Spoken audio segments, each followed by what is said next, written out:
नमस्ते दोस्तों, hello everyone, happy learning to all of you. Cost sheet से हमें चर्चा करनी थी।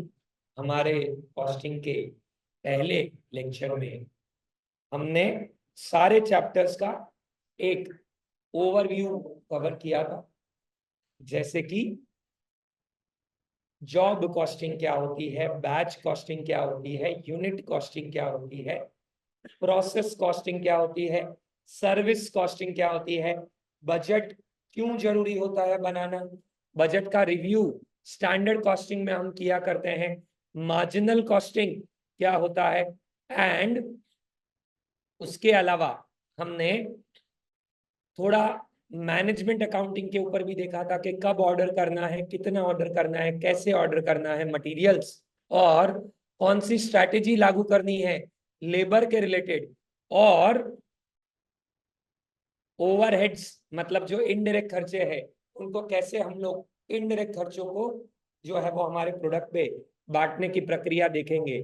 ये हमने आई थिंक कवर किया था इन आवर फर्स्ट क्लास, जो कि एक तरह का ओवरव्यू था अबाउट द होल सिलेबस।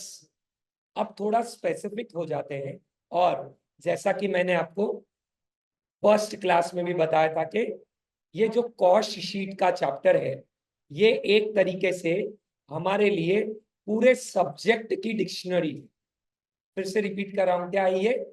पूरे सब्जेक्ट की डिक्शनरी। क्यों पूरे सब्जेक्ट की डिक्शनरी है? इसलिए ये पूरे सब्जेक्ट की डिक्शनरी है बिकॉज हम ये सब्जेक्ट पहली बार पढ़ रहे हैं, तो कई सारे नए टर्म्स हम लोग देखेंगे, और उन नए टर्म्स को कैसे समझना है, क्या इंटरप्रिटेशन है, एक तो वो हम ध्यान में रखेंगे, प्लस हम लोग ये भी देखने का प्रयत्न करेंगे कि क्या प्राइमरी फॉर्मेट है जिसके थ्रू हम लोग एक बार सारे एलिमेंट्स ऑफ कॉस्ट को बाइफरकेट कर दें, क्योंकि at the end of the day कुछ तो स्टैंडर्डाइजेशन होना ही चाहिए। What do we mean by standardization? क्या होता है स्टैंडर्डाइजेशन का मतलब? सिमिलर बेस हो, ताकि कंपेरेबिलिटी और क्या पाए, कंसिस्टेंसी। तो एक कोई रूल नहीं है इस पे, कोई अकाउंटिंग स्टैंडर्ड नहीं है जैसे अकाउंट्स में हुआ करते हैं, कोई प्रिंसिपल नहीं है, लेकिन फिर भी ब्रॉडर ओवरव्यू में एक फॉर्मेट एक्सेप्टेड है जो सब फॉलो करेंगे, तो थोड़ा कंपेरेबिलिटी और कंसिस्टेंसी आ पाएगी इन are presentation of the cost, because primary objective of cost sheet chapter is this only. What is the primary objective? सारे एलिमेंट्स ऑफ कॉस्ट को एक स्टैंडर्डाइज्ड फॉर्मेट में हम बांध दें। तो मैंने ये भी प्रीवियस क्लास में बताया था, फिर से बोल रहा हूं कि ये इकलौता ऐसा चैप्टर है जिसमें हम लोगों को थोड़ा फॉर्मेट, थोड़ी थियोरी याद रखनी है, बाकी सब कुछ प्योरली लॉजिकल बेस पे चलेगा। इस चैप्टर में हम लोगों को फॉर्मेट, पैटर्न या बाकी सारी चीजें थोड़ी कंसिडरेशन में लेके रखनी पड़ेगी। उसका क्या रीजन है कि जैसे कुछ रूल्स है जो पहले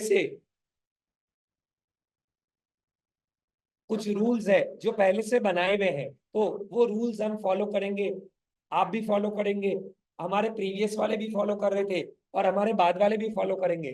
तो क्या होगा, सब एक ही तरीके से बनाएंगे, और अगर सब एक ही तरीके से बनाएंगे तो इजीली क्या आ पाएगी, कंपेरेबिलिटी और कंसिस्टेंसी। क्या आ पाएगी?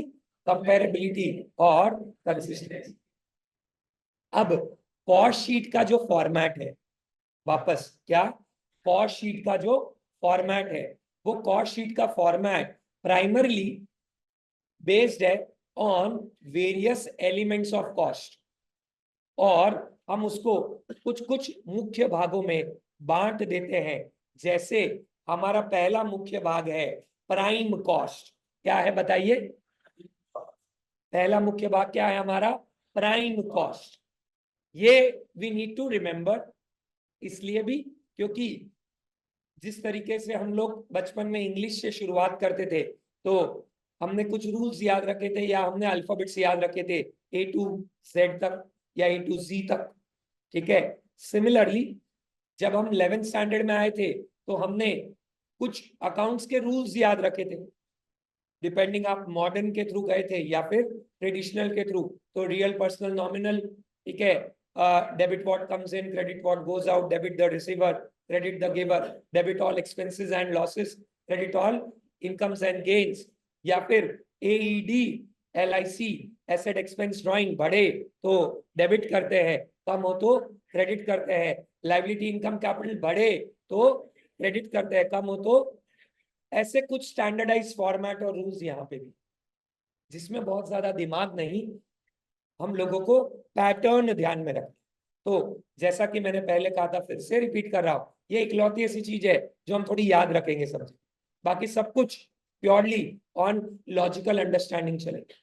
तो सबसे पहला हमारा प्राइमरी बेसिस आता है प्राइम कॉस्ट। क्या आता है बताइए?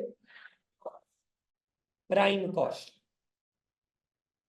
प्राइम मतलब मुख्य, मेन, ठीक है। उसमें क्या आता है? तीन मुख्य चीजें आती है। पहला डायरेक्ट मटेरियल्स, क्या? दूसरा डायरेक्ट लेबर, और तीसरा डायरेक्ट एक्सपेंसेस।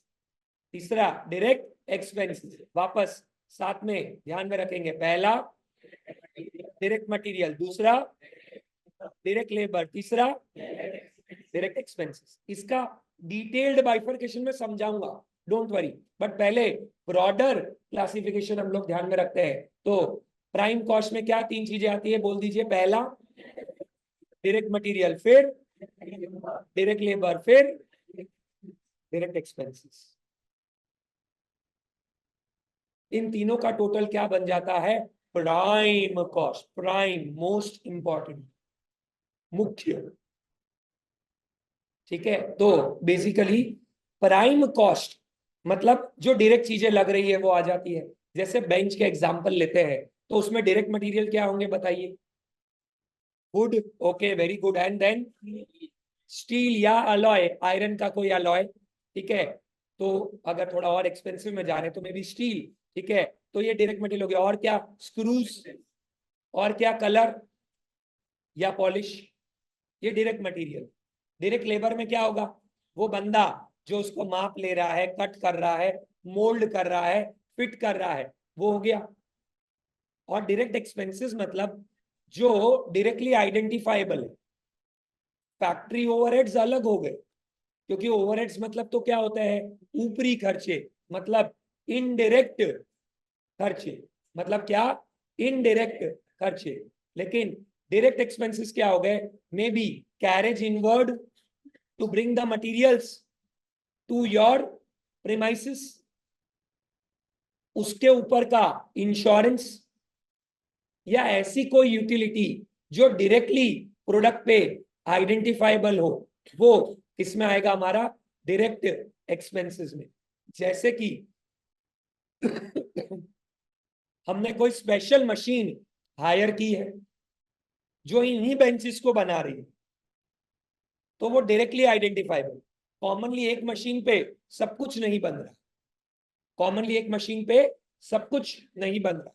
तो क्या आता है प्राइम कॉस्ट में? बता दीजिए तीन चीजें। पहला, दूसरा, तीसरा। अब यहाँ पे डायरेक्ट मटेरियल और डायरेक्ट एक्सपेंसेस में थोड़ी सब्जेक्टिविटी है। जैसे कि कैरेज इनवर्ड को कुछ जन मटेरियल के कॉस्ट के अंदर ही ऐड कर देंगे तो वो डायरेक्ट मटेरियल के अंदर आ गया, नहीं तो डायरेक्ट एक्सपेंसेस में भी कैटेगराइज कर सकते हैं क्या? May be yes. बहुत ज्यादा फर्क नहीं पड़े, क्योंकि दोनों ही किसका पार्ट है? Prime cost. But direct expenses के लिए आपको एक वर्ड याद रखना है, उस वर्ड का नाम है स्पेसिफिक। क्या नाम है उसका? स्पेसिफिक। कोई भी स्पेसिफिकली आइडेंटिफाइबल खर्चा अगर मैं प्रोडक्ट में देख पा रहा हूं तो वो मेरा किस में आएगा? Direct expenses. ये मेरा पहला बाइफर्केशन ऑफ कॉस्ट हुआ, जिसको मैं क्या बोलूंगा? Prime cost. क्या बोलूंगा? मोस्ट इंपॉर्टेंट, सबसे जरूरी, मूलभूत, ठीक है।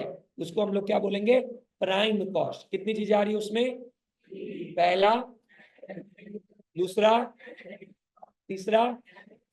सर ये बार बार क्यों बोल रहे हो आप? जरूरी, क्योंकि कॉस्ट शीट ऐसा चैप्टर है जो जब से ये इंट्रोड्यूस हुआ, मैं 2018 से लेके अभी तक जितनी बार एग्जाम हुई है हर बार पूछा है। और इसका फॉर्मेट स्टैंडर्डाइज्ड है, तो दिमाग में क्लिक होना चाहिए, सेट हो जाना चाहिए। इसलिए ये वही बचपन वाली बात हो गई कि हमने शायद जब हम टिंगनिंग मिंगनिंग थे तो ए बी सी के बहुत सारे पन्ने भरे। अब शायद ऐसा ही लगता था यार क्या बेवकूफी थी वो, क्यों इतनी बार ए लिखने की जरूरत थी? शायद जरूरत ही नहीं थी, बट जरूरत थी।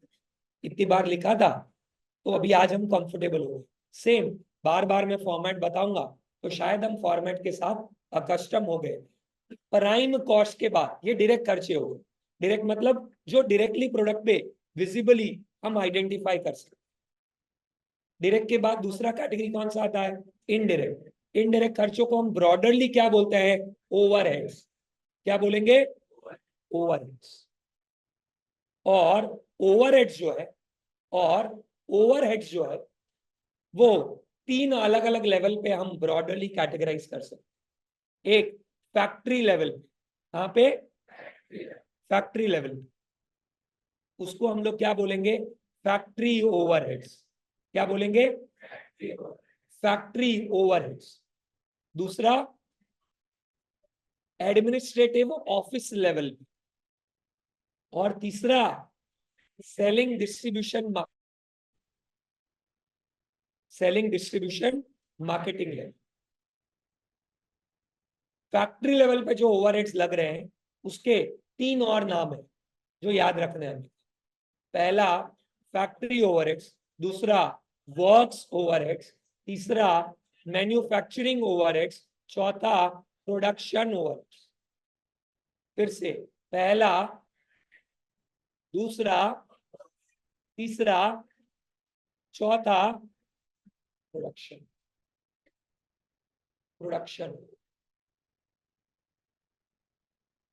फैक्ट्री ओवरहेड्स के बाद मैंने बोला कौन से ओवरहेड्स आते हैं?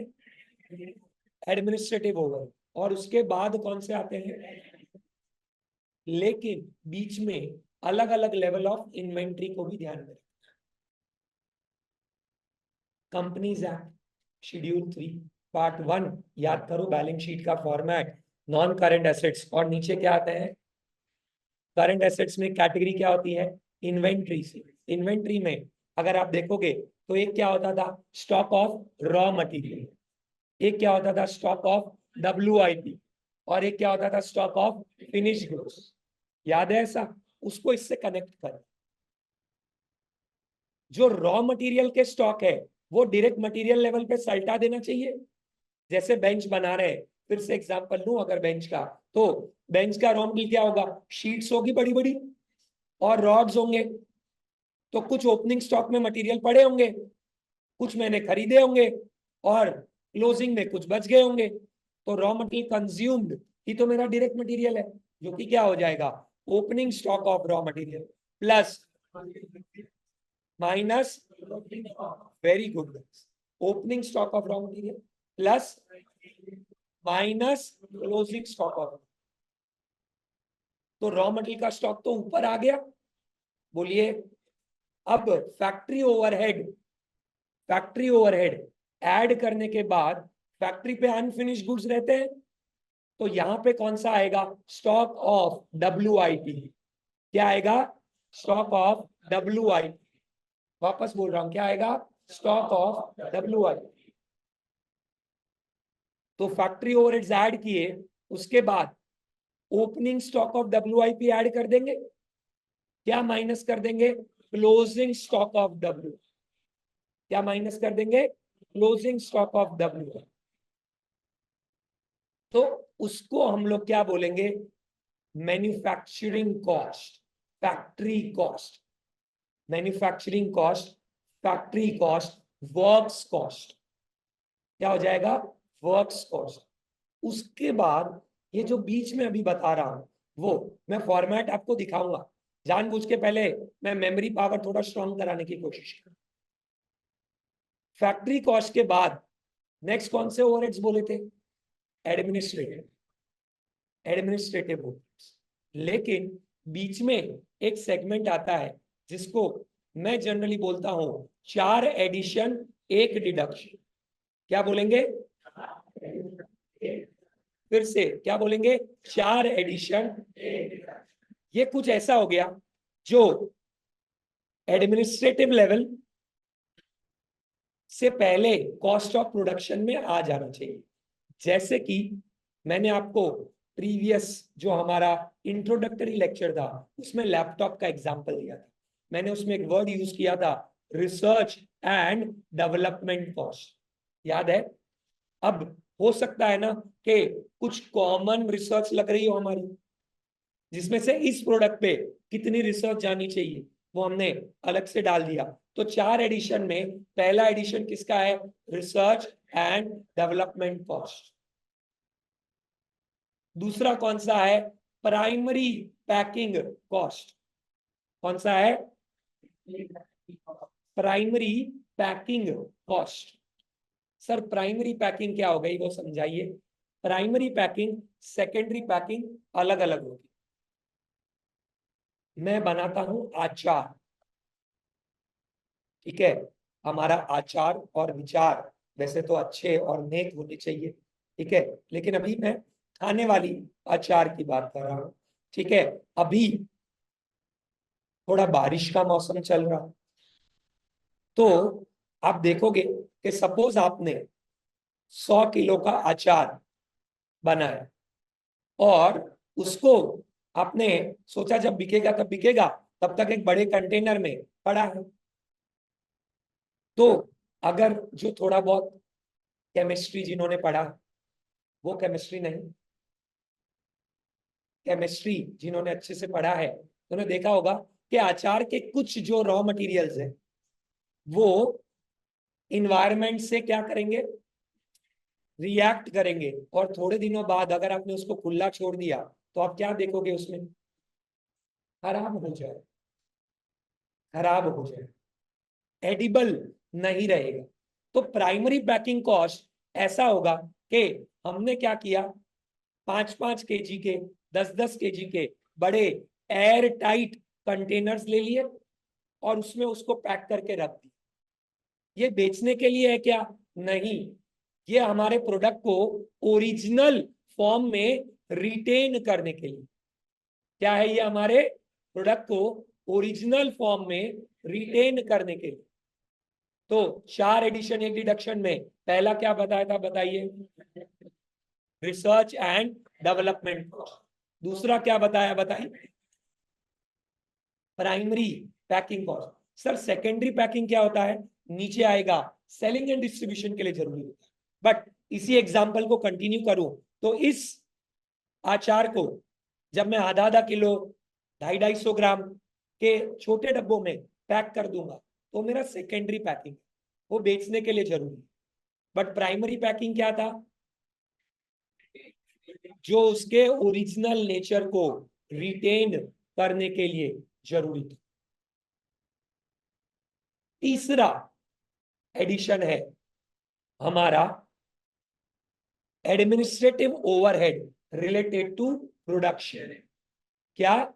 Administrative overhead related to, administrative overhead मतलब क्या हो गया? एडमिनिस्ट्रेशन का खर्चा, जैसे कि अकाउंटिंग कॉस्ट। क्या वो मैन्युफैक्चरिंग से रिलेटेड है? नहीं। जैसे कि कोई मैनेजर रखा है, वो पूरी चीजें स्केड्यूल कर रहा है, कोऑर्डिनेट कर रहा है, क्या वो अगेन मैन्युफैक्चरिंग से रिलेटेड है? शायद डायरेक्टली नहीं, लेकिन कुछ ऐसे भी एडमिनिस्ट्रेटिव कॉस्ट होते हैं जैसे फैक्ट्री मैनेजर रखा जो प्रोडक्शन से रिलेटेड है। आपने कोई टेक्निकल बंदा रखा जो पूरी फैक्ट्री में आपके अलग अलग जितने भी प्रोडक्शन हो रहे हैं उसके रिलेटेड आपको एडवाइजरी दे रहा।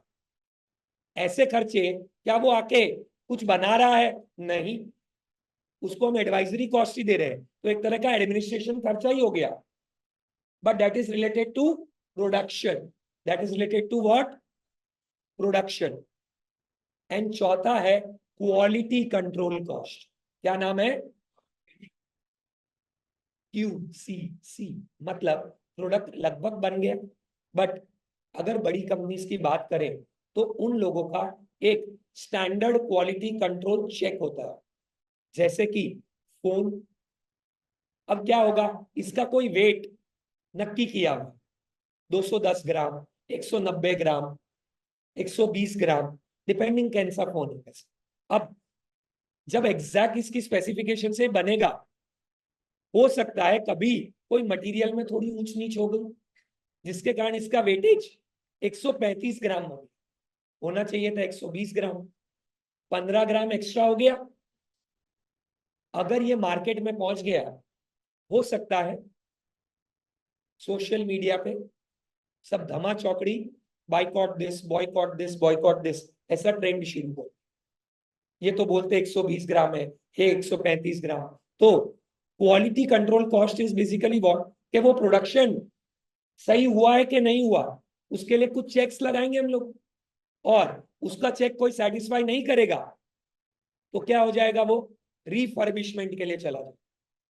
ये भी मैं कई बार बोलता हूं कि refurbish phones, refurbish laptops, refurbish और गैजेट्स का अपने आप में एक बहुत बड़ा मार्केट है, क्योंकि वो थोड़े से सब स्टैंडर्ड क्वालिटी के हैं, तो उनका एक अलग मार्केट है जो रिफर्बिश होके थोड़े कम पे बिकते हैं। तो चौथा एडिशन कौन सा हो गया। अब ये देखो ऑफिस नेचर का नहीं है, ना क्वालिटी कंट्रोल कॉस्ट, ना रिसर्च एंड डेवलपमेंट, ना प्राइमरी पैकिंग, ना administrative overhead related to production. तो ये हमारे फैक्ट्री कॉस्ट के बाद ऐड कर रहे। सर फैक्ट्री कॉस्ट में क्या क्या आया था, एक बार ऊपर से अभी तक फिर रिवाइज करा था। सबसे पहले कौन सा मेन इंपॉर्टेंट कॉस्ट है, प्राइम कॉस्ट। प्राइम कॉस्ट में क्या आ जाता है, direct material, direct labour. Direct material भी ऐसे नहीं आता, डायरेक्ट मटेरियल में हम क्या लिखेंगे, opening stock of plus purchase of raw material minus closing stock of raw material. क्या, closing stock of raw material. उससे आ जाएगा रॉ मटेरियल कंज्यूम, उसमें क्या ऐड करेंगे हम लोग, डायरेक्ट लेबर, एम्प्लॉय कॉस्ट, और क्या ऐड करेंगे, डायरेक्ट एक्सपेंसेस। डायरेक्ट एक्सपेंस के लिए क्या वर्ड याद रखना है, स्पेसिफिक। तो क्या आ जाएगा, प्राइम कॉस्ट, सबसे जरूरी कॉस्ट। बेंच का एग्जांपल याद रखें, बेंच को देखते ही आप जो प्रेडिक्ट कर पाओ।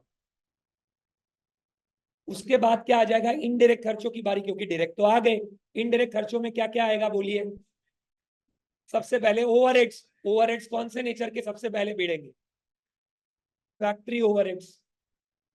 कौन से खर्चे, फैक्ट्री ओवरहेड्स। अब फैक्ट्री ओवरहेड्स मतलब फैक्ट्री लेवल के कॉमन खर्चे, जैसे factory rent, factory rent, factory के इनडायरेक्ट लेबर जो है उनका खर्चा, डेप्रिसिएशन ऑफ मशीन, मशीन का इंश्योरेंस, मशीन का रिपेयर्स एंड मेंटेनेंस, और ऐसे रिलेटेड खर्चे जो फैक्ट्री लेवल पे लग रहे हैं। जैसे ही फैक्ट्री ओवरहेड ऐड कर देंगे, एक और माइलस्टोन आता है जिसका नाम होगा ग्रॉस फैक्ट्री कॉस्ट। क्या नाम होगा जिसका, अब फैक्ट्री लेवल पे सारे गुड्स तो कंप्लीट हो जाए ऐसा जरूरी नहीं है ना, तो कुछ स्टार्टिंग में अनफिनिश्ड पड़े थे, उनको हम क्या बोलेंगे, ओपनिंग WI। एक डाउट आया था अभी, सर सेमी फिनिश गुड्स को ही WIP बोलते हैं ना, यस। तो फैक्ट्री कॉस्ट में हम क्या ऐड कर देंगे, ओपनिंग, क्योंकि उसी पे ही तो इस बार काम हुआ होगा, और माइनस क्या कर देंगे, क्लोजिंग स्टॉक ऑफ। तो जो कंप्लीट हो गए फैक्ट्री लेवल तक वो आगे आ गए, बोलो, उसको हम लोग क्या बोलेंगे, फैक्ट्री कॉस्ट, वर्क्स कॉस्ट। उसके बाद क्या ऐड करेंगे, 4 एडिशन, फिर से क्या करेंगे, 4 एडिशन। 4 एडिशन में क्या क्या आएगा हमारा, पहला आएगा research and development cost. I have already given the example of the laptops or many other things where there are certain common research and development expenditure which are necessary to be allocated to that particular product.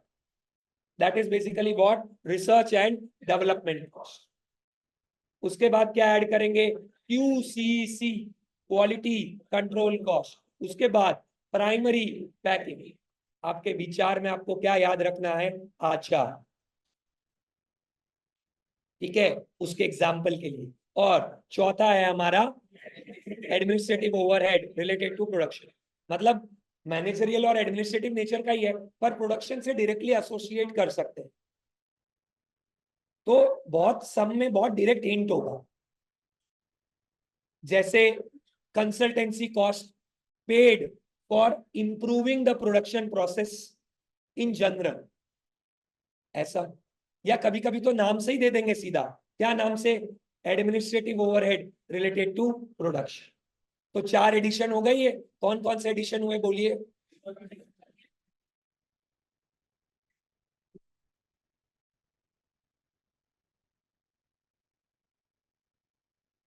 Minus क्या करेंगे? Scrap generated during the production process. क्या minus करेंगे? Scrap generated during the production process. मतलब जब हम साड़ी बना रहे होते हैं, चिंदी बच जाती है, छोटे छोटे बोलते हैं वो चिंदी चोर, मतलब क्या ऐसे हरकतें कर, do not do cheap activities. But जब बड़ी साड़ी बना रहे होते हैं तो कुछ स्क्रैप जनरेट होता है प्रोडक्शन प्रोसेस में, वो बिक जाता है। तो ये क्या रूटीन नेचर है क्या? हाँ। तो इसीलिए जो सारा खर्चा लगा उसमें कुछ स्क्रैप रियलाइज होगा अगर, तो वो माइनस कर देना चाहिए क्या? हाँ, क्योंकि वो हमारे कॉस्ट ऑफ प्रोडक्शन को कम कर देता है। ये हमारा नेक्स्ट माइलस्टोन आ गया। इसको हम क्या बोलेंगे? Cost of production. क्या बोलेंगे? तो फैक्ट्री कॉस्ट में हमने क्या ऐड किया बोलिए? 4 एडिशन। पहला raw research and development cost, दूसरा क्वालिटी कंट्रोल कॉस्ट, तीसरा प्राइमरी पैकिंग कॉस्ट, चौथा related to production minus scrap generated during the, जैसे बेंचेस बनाए थे, अभी एग्जांपल दिया, कुछ पार्टियां पड़े रह गए, ठीक है, बड़ी शीट्स थी उसमें से हमने छोटी शीट्स काट दी, कुछ पड़े रह गए, बट वो वुड इजीली सेलेबल था, तो हमने कोई एक स्क्रैप वाले को दे दिया, उससे कुछ 15,000 रुपए रियलाइज हुए। तो जो भी टोटल खर्चा लगा था उसमें से ये तो रेगुलरली माइनस होता ही होगा। हाँ, इसीलिए क्या माइनस कर देंगे? Scrap generated during the production process. जैसे ही ऐसा करेंगे क्या आएगा? Cost of production. अब एडमिनिस्ट्रेटिव कॉस्ट अगर प्रोडक्शन से रिलेटेड था तो ऊपर आएगा, और अगर जनरल एडमिनिस्ट्रेटिव ओवरहेड, जनरल मतलब ऑफिस का खर्चा, ऑफिस के इलेक्ट्रिसिटी का खर्चा, ऑफिस के इक्विपमेंट का डेप्रिसिएशन, फिर ऑफिस का इंश्योरेंस, फिर मैनेजर को जो फीस दी वो, फिर अकाउंटेंट को जो फीस दे रहे हैं, फिर डायरेक्टर्स को कुछ सैलरी दे रहे हैं, और ऐसे एसोसिएटेड खर्चे, मैनेजमेंट, एडमिनिस्ट्रेटिव, जनरल, ये वाले खर्चे जो है वो इसके बाद आए। इसको क्या बोलेंगे? General and administrative overhead. Sir 5-7 example फेंक के मारो। ऑफिस के सारे खर्चे, office electricity, office rent, office administration, managers salary, directors salary, depreciation of office equipment, accounting fees, audit fees, legal fees, ये सब हमारी एडमिनिस्ट्रेटिव एंड जनरल ओवरहेड जाएगा। देखो कॉम्प्रिहेंसिवली आप रट्टा नहीं कर सकते कि कौन सा आइटम क्या है, तो ब्रॉडर पर्सपेक्टिव समझना पड़ेगा, क्योंकि नॉर्मली इसमें सम कैसा आएगा? 30 आइटम दे देंगे, आपको क्या करना है, कौन सा कहां जाता है उसके हिसाब से एक मस्त फॉर्मेट बना और वो प्रेजेंट कर। This is your cost sheet chart, ये पर्सपेक्टिव है कॉस्ट शीट चार्ट। तो जनरल एंड एडमिनिस्ट्रेटिव ओवरहेड, उसके बाद क्या आएगा? Selling, marketing, distribution over. क्या आएगा? Selling, marketing, distribution. सर उसमें क्या आएगा? सेकेंडरी पैकिंग, मार्केटिंग का खर्चा, जो सेल्समैन है उसका कमीशन, कोई डिलीवरी वैन है तो उसका डेप्रिसिएशन, उसका अगर कुछ ट्रांसपोर्टेशन लग रहा है वो कैरेज आउटवर्ड्स, हमारा जो सेलिंग डेपो है उसका रेंट, जहां से माल बेच रहे हैं, उसका रेंट अगर वो रेंटेड प्रीमाइसेस है तो, और ऐसे एसोसिएटेड खर्च। तो क्या आ गया? Selling, marketing, distribution over. Sir एक चीज तो आपने कवर की ही नहीं कि मैंने कितने आपको तरह के स्टॉक बताए थे, बताइए। पहला क्या था, दूसरा, तीसरा क्या था? तो फिनिश गुड्स कौन से लेवल पे बन गए? क्या ये जो मार्केटिंग का खर्चा है वो सारे फिनिश गुड्स पे लगता है, या जो बिक रहे हैं उस पे ही लग रहा है? जो बिक रहे हैं उस पे ही लग रहा है, हाँ या ना? सेलिंग कमीशन जो बिक रहे हैं उस पे ही लग रहा है कि सारों पे लग रहा है? तो इन सबसे ऊपर आपको क्या ऐड करना चाहिए था? Opening stock of finish goods. क्या माइनस करना चाहिए था? Closing stock of finish goods. अगर दे रखा है तो। पहले मैंने नहीं छेड़ा क्योंकि नॉर्मल चल रहा है। तो 3 लेवल ऑफ स्टॉक हो गए जो 3 लेवल पे आएंगे। रॉ मटेरियल कौन से लेवल पे आएगा? Prime cost. WIP कहां पे होता है? फैक्ट्री में। तो कहां आएगा? और फिनिश गुड्स पूरा प्रोडक्शन के बाद होना चाहिए। तो जैसे ही कॉस्ट ऑफ प्रोडक्शन आया, 4 एडिशन 1 डिडक्शन आ गया, उसमें ऐड हो जाएगा। क्या ऐड हो जाएगा? Opening stock of finish goods. क्या हो जाएगा? Minus closing stock of finish. हाँ कि ना गाइस, बोलिए। तो अगर आप वैसे देखें तो फंक्शनल क्लासिफिकेशन, दो, 3 broader categories, material, labour, overheads. दो अलग पर्सपेक्टिव से, डायरेक्ट खर्चे, इनडायरेक्ट खर्चे। डायरेक्ट खर्चे प्राइम कॉस्ट, इनडायरेक्ट खर्चे नीचे के ओवरहेड्स, जो अगेन लेवल बाय लेवल लगेंगे। पहले कहां के खर्चे? वेरी गुड, फैक्ट्री के। दूसरे कहां के खर्चे? एडमिनिस्ट्रेशन। तीसरे कहां के? उसी लाइन में ला रहे हैं, उसी लाइन में आ रहे हैं। तो सबसे बेसिक क्वेश्चन इसमें क्या बनेगा? सबसे बेसिक क्वेश्चन आपका बनता है कि जिसमें आप क्या करेंगे, बेसिकली बहुत सारे आइटम्स दिए हुए होंगे, उनको आपको कैटेगराइज करना होगा, और वो ब्रॉडर कैटेगरीज के हिसाब से आप वैल्यूज जो है वो चेक कर सकते। हाँ के ना गाइस, बोलिए। फिर से एक बार स्टार्टिंग से स्टार्ट करते हैं। सबसे पहले क्या था, मैं फॉर्मेट अभी दिखाई नहीं रहा हूं, पहले जानबूझ के मेंटली सेट कर रहा हूं। देखेंगे तो फिर हमारी नजर चली ही जाती है। तो लॉजिकली सेट करते, सबसे पहले कौन से खर्चे हैं? डायरेक्ट खर्चे। डायरेक्ट खर्चे मतलब मोस्ट इंपॉर्टेंट कौन सा खर्चा हो गया? Prime cost. Opening stock of raw material plus purchase of raw material minus closing stock of raw material. क्या आ जाएगा? Raw material consume. क्या आ जाएगा? Raw material consume. Raw material consume में क्या ऐड करेंगे? Direct labour. Sir direct labour में क्या क्या खर्चे आएंगे? अरे लेबर को जो पे किया वो, उनको कुछ ओवर टाइम दे रहे हैं वो, उनको कुछ एडिशनल बेनिफिट्स दे रहे हैं वो, उनको कुछ रिटायरमेंट बेनिफिट्स से रिलेटेड दे रहे हैं वो, उनके रिलेटेड ट्रेनिंग का कुछ खर्चा कर रहे हैं वो, जो भी डायरेक्ट लेबर से एसोसिएटेड है वो सब इधर आता है, सब यहाँ। उनको कुछ परक्यूजिट्स दे रहे हैं वो, कुछ फूड कूपन्स के बेनिफिट दे रहे हैं, क्योंकि इन अ वे तो उनके वेजिस का पार्ट है। तो जैसे ये ऐड हो गया, और उसके साथ क्या ऐड होगा? Direct expenses. क्या इंपॉर्टेंट वर्ड याद रखना है आपको? स्पेसिफिक। स्पेसिफिक। जैसे ही वो हम ऐड कर देंगे, हमारा क्या आ जाएगा? Prime cost. पहला माइलस्टोन है प्राइम कॉस्ट, उसमें क्या ऐड कर देंगे? Factory overhead. दूसरा माइलस्टोन ग्रॉस फैक्ट्री कॉस्ट, उसमें क्या ऐड कर देंगे? Opening stock of WIP। क्या माइनस करेंगे? Closing stock of WIP। तो क्या आ जाएगा? तीसरा माइलस्टोन फैक्ट्री कॉस्ट, उसमें क्या ऐड करेंगे? 4 एडिशन 1 डिडक्शन। कौन कौन से?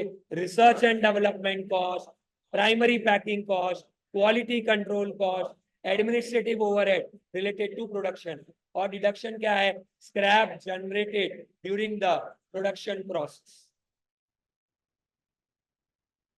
तो क्या आ जाएगा हमारा? बेसिकली आ जाएगा कॉस्ट ऑफ प्रोडक्शन, चौथा माइल, कॉस्ट ऑफ प्रोडक्शन, प्रोडक्शन करने का खर्चा। सब कुछ प्रोडक्ट हो गया, मतलब ये फिनिश गुड्स है। इसमें ओपनिंग जो फिनिश गुड्स है वो ऐड कर देंगे। तो क्या करेंगे, opening stock of finish goods minus closing stock of finish goods. Opening stock of finish goods add कर देंगे और closing stock of finish goods minus कर देंगे, तो आ जाएगा cost of goods sold. Cost of goods sold, पांचवा milestone. मील के पत्थर आ रहे हैं धीरे धीरे हमारी कॉस्ट शीट की जर्नी। तो कॉस्ट ऑफ गुड्स सोल्ड। अब क्या आएगा, जनरल एंड एडमिनिस्ट्रेटिव ओवरहेड्स। फिर क्या आएगा, सेलिंग, डिस्ट्रीब्यूशन, मार्केटिंग ओवर, ये सब ऐड कर देंगे। तो क्या बन जाएगा, कॉस्ट ऑफ सेल्स, जो माल बेचा उसका खर्चा। उसको किससे कंपेयर करेंगे, सेल्स वैल्यू से। तो जो डिफरेंस आएगा वो आपका क्या होगा, प्रॉफिट और loss as per cost account. क्यों ऐसा प्रॉफिट और loss as per cost accounting, क्योंकि फाइनेंशियल अकाउंटिंग में अलग चीजें आती है, कॉस्ट अकाउंटिंग में अलग चीजें आती है। जैसे जैसे लॉस जैसे loss due to sale of fixed asset हम कॉस्ट अकाउंटिंग में नहीं लेंगे। Dividend received, gain on sale of fixed assets नहीं लेंगे। तो ये जो प्रॉफिट आएगा ये क्या आएगा, profit as per cost account. इसमें कुछ और मूलभूत चीजें याद रखनी है। अब नॉर्मल खर्चे हम लोग ये कॉस्ट शीट में कहीं पे भी नहीं, वो अलग से कॉस्टिंग पीएनएल में लेंगे, ध्यान रखना है। और भी कुछ चीजें हैं जो स्पेसिफिक है, बट ये मैंने आपको प्राइमरी वर्जन ऐड कर दिया है। एक बार फिर से इसको और ध्यान में रखते हैं और बेसिकली समझते हैं कि क्या होगा। सबसे पहले मैंने क्या बोला आपको, आ जाता है आपका ओपनिंग स्टॉक ऑफ, फिर से रिपीट करूंगा, ये मैं ब्रॉडर आउटलाइंस बता रहा हूं, दिस इज नॉट फाइनल, इसमें और स्पेसिफिक चेंजेस आएंगे, बट ब्रॉडरली आपको याद रहेगा तो आपको तरीका पता चल गया। अच्छा यार, जैसे सपोज आपको बोल दिया फैक्ट्री रेंट, अब याद नहीं आ रहा कहाँ कैटेगराइज होगा, तो यू नो फैक्ट्री है और रेंट मतलब कॉमन लग रहा है, तो फैक्ट्री ओवरहेड लेवल पे जाए। जैसे आपको बोल दिया सेकेंडरी पैकिंग, तो सेलिंग एंड डिस्ट्रीब्यूशन लेवल पे जाना चाहिए। जैसे बोल दिया legal fees paid to the lawyer, administrative and general level पे जाना चाहिए। तो नॉर्मली क्वेश्चंस कैसे आएंगे इसमें से, you will be given a list of expenses, opening stock, raw material, closing stock, और आपको उसको मस्त एक शीट में प्रेजेंट करना है। और कुछ चीजें नहीं रिकॉर्ड होती है उसको अवॉइड करना है, charity, donation, loss on sale of fixed assets, ये सब नीचे नहीं लेंगे। तो opening stock of raw material क्या ऐड करेंगे इसमें, परचेज ऑफ रॉ मटेरियल क्या माइनस कर देंगे, closing stock of raw material, तो क्या आ जाएगा, आरएमसी। आरएमसी आरएमसी मतलब रॉ मटेरियल कंज्यूम। क्या ऐड करेंगे इसमें, डायरेक्ट लेबर। और क्या ऐड करेंगे, इसको आइडेंटिफाई करने के लिए आपको वर्ड याद रखना है स्पेसिफिक। जैसे कोई स्पेसिफिक मशीन हायर की ये प्रोडक्ट बनाने के लिए, कुछ यूटिलिटीज लग रही है हमारी, ठीक है, जैसे कोल या डीजल कुछ कंज्यूम हो रहा है स्पेसिफिकली इसके लिए, हमने कोई सॉफ्टवेयर की सर्विस ली है इस प्रोडक्ट को डेवलप करने के लिए, स्पेसिफिक वर्ड याद रखना, ठीक है। तो डायरेक्ट लेबर, डायरेक्ट एक्सपेंसेस जैसे ही ऐड कर देंगे क्या बन जाएगा हमारा, बोलिए, प्राइम कॉस्ट, पहला माइलस्टोन ए। इसमें क्या ऐड कर देंगे हम लोग, इसमें ऐड कर देंगे फैक्ट्री ओवरहेड्स, मतलब इनडायरेक्ट खर्चे जो फैक्ट्री लेवल पे लगे। सर 4-5 एग्जांपल फेंक के मारो, कौन कौन से हैं बोलिए। फैक्ट्री का रेंट, वहां की मशीन जो कॉमनली बहुत सारी चीजें प्रोड्यूस कर रहे हैं, तो उसके डेप्रिसिएशन का इस पर्टिकुलर प्रोडक्ट को अलोकेशन, ऐसे बहुत प्रोडक्ट होंगे, सबकी अलग अलग कॉस्ट शीट बन रही है। आई होप समझ में आ रहा है आपको। तो फैक्ट्री लेवल का डेप्रिसिएशन इस प्रोडक्ट का, उसका insurance, repairs and maintenance, rent, कुछ इनडायरेक्ट लेबर जैसे फैक्ट्री का वॉचमैन, वो तो कॉमन है, जो सबके लिए देख रहा है, डायरेक्टली गुड्स पे तो काम नहीं कर रहा है, ऐसे खर्चे यहाँ पे है। तो इससे साथ क्या बन जाएगा हमारा, बताइए जरा, क्या आ जाएगा, GFC, मतलब ग्रॉस फैक्ट्री कॉस्ट। इसमें क्या ऐड करेंगे, ओपनिंग WIP, क्या माइनस करेंगे, तो क्या आ जाएगा हमारा, फैक्ट्री कॉस्ट, थर्ड माइनस। इसमें क्या ऐड कर देंगे हम लोग, इसमें ऐड कर देंगे 4 एडिशन 1 डिडक्शन। पहला एडिशन कौन सा है, रिसर्च एंड डेवलपमेंट कॉस्ट। दूसरा, क्वालिटी कंट्रोल कॉस्ट। मैंने आपको ऑलरेडी फोन का एग्जांपल है, बहुत सारे आइटम्स ऐसे जहां पे क्वालिटी कंट्रोल कॉस्ट के लिए स्पेसिफिक डिपार्टमेंट होगा, and we basically tries that whatever event or whatever output is being manufactured, there must be a proper checking of the same, and all those articles which are not passing the quality test should again be sent and refurbished and coming back. So उस department का खर्चा is a type of what, QCC, मतलब quality control cost. फिर क्या आ जाता है, administrative overheads related to production. और फिर आ जाता है कॉस्ट ऑफ प्राइमरी पैकिंग, ठीक है, प्राइमरी पैकिंग कॉस्ट। और एक माइनस क्या हो जाएगा आपका, scrap generated during the production process. अब देखो ये यहाँ पे एक अच्छा पॉइंट है, एक पता है क्या होता है, कुछ रॉ मटेरियल ही आपने स्क्रैप कर दिए क्योंकि अच्छे नहीं निकले, तो रॉ मटेरियल स्क्रैप कर दिए तो ऊपर रॉ मटेरियल के लेवल पे माइनस हो। रॉ मटेरियल का लेवल कौन सा था बोलो, प्राइम कॉस्ट के लगा जहां RMC लिखा था। और ये क्या है, हमने लेदर बैग्स बनाई तो लेदर के टुकड़े बच गए, वो किसी ने खरीद लिए, कोई इंटीरियर डिजाइनर, उसने बोला मैं इसके टुकड़े बना के कहीं डिजाइनिंग में डाल दूंगा, ठीक है। साड़ी बना रहे हैं, चिंदी बच गई, उसका तो प्रॉपर सेकेंड हैंड मार्केट होता है, ठीक है। शूज बना रहे हैं, अगेन कुछ लेदर बच गया। बेंच बना रहे हैं, कुछ पाटिये बच गए लकड़ी के। जब ऐसी चीज हो रही है तो वो बेसिकली आपका क्या इंडिकेट करेगा, ठीक है, scrap generated during the production process.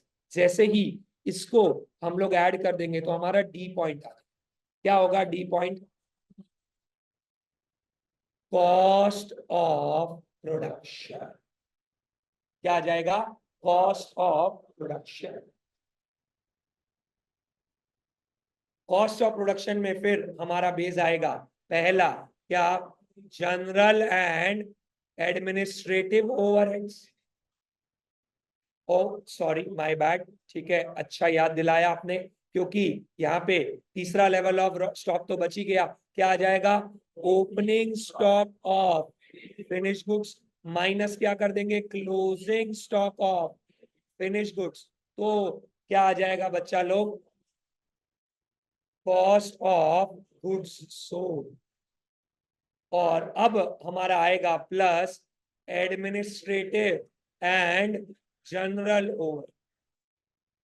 Sir general idea दो इसकी, क्या होगा बताइए, ऑफिस का रेंट, ऑफिस की इलेक्ट्रिसिटी, ऑफिस के लेवल का डेप्रिसिएशन, मैनेजर की सैलरी, डायरेक्टर की fees, legal charges, audit fees, accounting fees, ऐसे बहुत सारे खर्च जो एडमिनिस्ट्रेशन नेचर। जैसे मैंने आपको एग्जांपल दिया था कि रिलायंस की मैन्युफैक्चरिंग यूनिट्स तो बहुत जगह है, जामनगर पे अलग है, हजीरा में अलग है, मुंबई हाई में अलग है, ठीक है, और बहुत सारी जगह। पर उसका एडमिनिस्ट्रेटिव हब एक तो नवी मुंबई में है और एक मेकर चेंबर मुंबई में, वहां से पूरा एडमिनिस्ट्रेटिव हैंडल हो रहा है। तो वो खर्चा भी कहीं ना कहीं प्रोडक्ट्स पे जाना तो चाहिए। तो वो हो गया आपका जनरल एंड एडमिनिस्ट्रेटिव ओवरहेड्स। अब अभी क्या है, कॉस्ट शीट कर रहे हैं ना हम लोग, तो अभी हम लोगों को एक ही प्रोडक्ट का दिया, तो इतना लोड नहीं है कि बांटना कैसे है। फिर जब हम ओवरहेड चैप्टर में जाएंगे तो उसमें देखेंगे कि कॉमन खर्चे को कैसे कैसे डिस्ट्रीब्यूट करना है। अभी हम ये मानेंगे कि जो भी जनरल एडमिनिस्ट्रेटिव ओवरहेड है इसी प्रोडक्ट का है, सीधा बांट के ही दिया हुआ, अलोकेट करके ही दिया। समझ आ रहा है क्या बोल रहा हूँ? तो इसमें क्या ऐड होगा हमारा, इसमें ऐड होगा सेलिंग ओवरहेड्स, मार्केटिंग ओवरहेड्स और डिस्ट्रीब्यूशन ओवरहेड्स। तो क्या आ जाएगा हमारा कॉस्ट ऑफ सेल्स, और कॉस्ट ऑफ सेल्स को कंपेयर करेंगे सेल्स से, तो जो डिफरेंस है वो आ जाएगा प्रॉफिट और लॉस एज पर कॉस्ट। फिर एक चैप्टर है जो कॉस्ट अकाउंटिंग के प्रॉफिट और फाइनेंशियल अकाउंटिंग के प्रॉफिट को मैच द फॉलोइंग कर रहा है, चैप्टर 7 कॉस्ट अकाउंटिंग सिस्टम्स।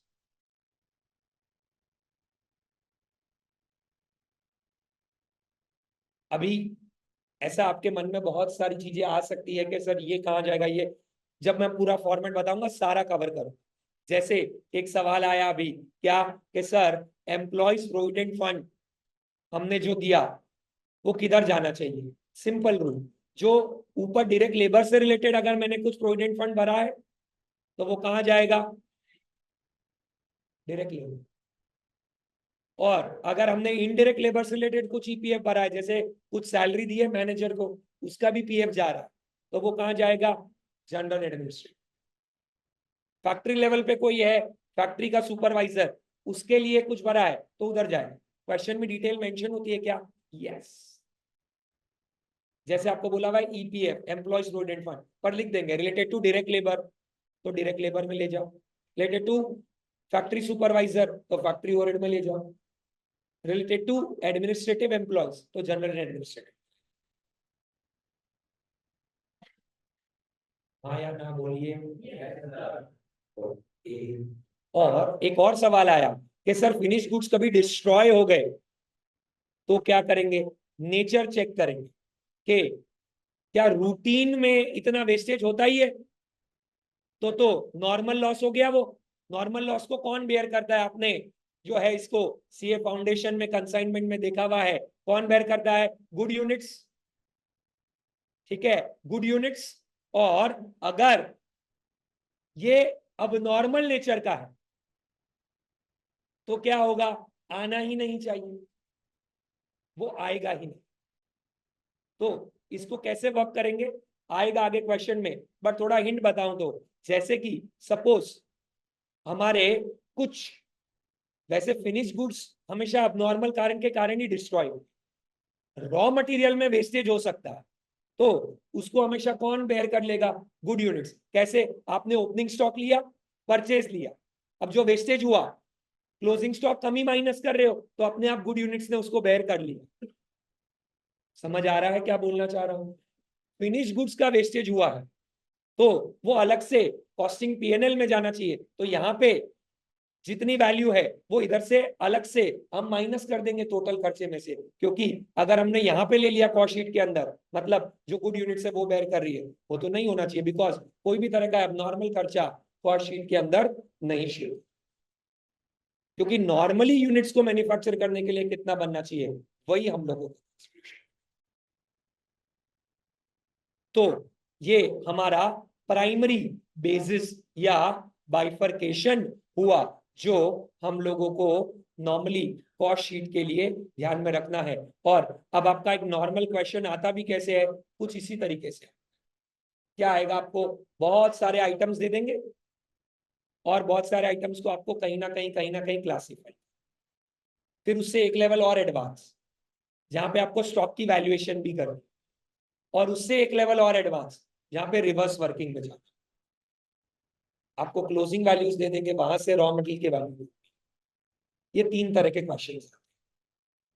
तो चलिए पहले मैं एक बार अब आपको फॉर्मेट के थ्रू गो थ्रू करवाता हूं।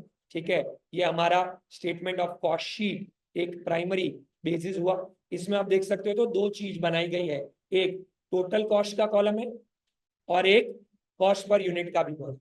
क्वेश्चन चेक कर लेने का, कॉस्ट पर यूनिट मतलब जितनी यूनिट्स हमारी फाइनली बनी है, खर्चा डिवाइडेड बाय वो यूनिट्स करेंगे तो पर यूनिट कॉस्ट आ जाएगा, ताकि हमें ये पता चलेगा ओ टोटल कॉस्ट अगर सपोज 28 रुपए लग रहा है तो उसमें पर यूनिट रॉ मटेरियल में 8 रुपए जा रहा है, लेबर में 3 रुपए जा रहा है, ओवरहेड में इतना जा रहा है, इसमें इतना जा रहा है, इसमें इतना। ताकि हमें हर एक लेवल पे एनालिसिस करना हो तो इजीली पता चले। हाँ के ना गाइस बोलिए। तो सबसे पहले हमारा क्या आएगा, डायरेक्ट मटेरियल कंज्यूम, जिसमें क्या आ रहा है देखो, opening stock of raw material, purchases of raw material, closing stock of raw material. इन तीनों का टोटल क्या आ जाएगा, direct material consume. Raw material consume बोल दो, एक ही बात। इसमें क्या आएगा देखो, डायरेक्ट एम्प्लॉय और लेबर कॉस्ट, और फिर क्या आएगा, डायरेक्ट एक्सपेंसेस। डायरेक्ट एक्सपेंस सुनते ही अंदर से आवाज आनी चाहिए, क्या, वेरी गुड, स्पेसिफिक। स्पेसिफिक जैसे ही ऐड हो जाएगा, क्या आ जाएगा हमारा, prime cost, most important.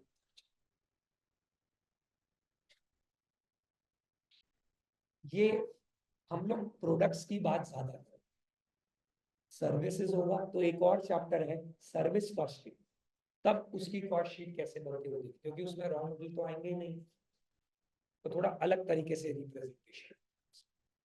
But जो टैंजिबल प्रोडक्ट्स है उसके लिए मोटा मोटी हम ये फॉर्मेट यूज, तो जितना आप आउटर वर्ल्ड से कनेक्ट करोगे उतना आई थिंक इजी रहता रहेगा आपके लिए। तो ये क्या हो गया आपके लिए, प्राइम कॉस्ट। प्राइम कॉस्ट में क्या ऐड कर देंगे हम लोग, वर्क्स, फैक्ट्री, ओवरहेड्स।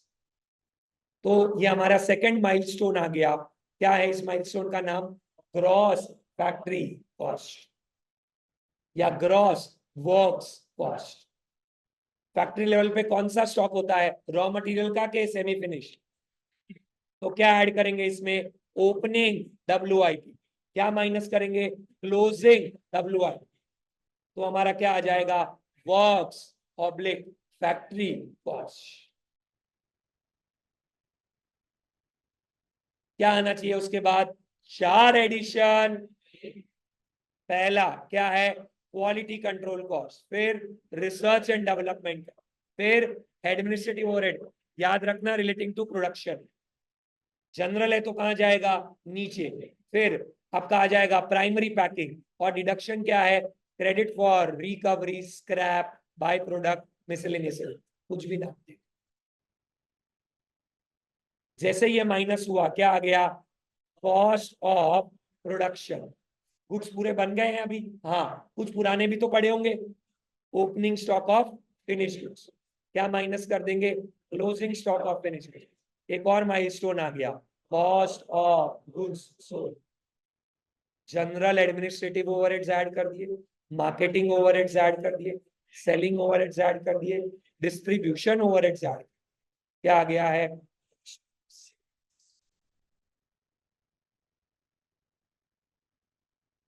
क्लियर है क्या पब्लिक, बोलिए।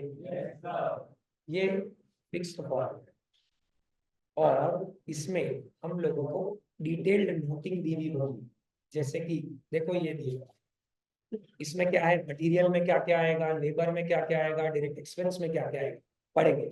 सर क्या इसको याद करना है क्या, नहीं, समझना है क्या, हाँ, क्योंकि ये तो सिर्फ इलस्ट्रेटिव लिस्ट है, ऐसे बहुत सारे सिमिलर पैटर्न की चीजें हो सकती है, तो जितना आप पर्सपेक्टिव लगाओगे उतना इजियर होगा to understand.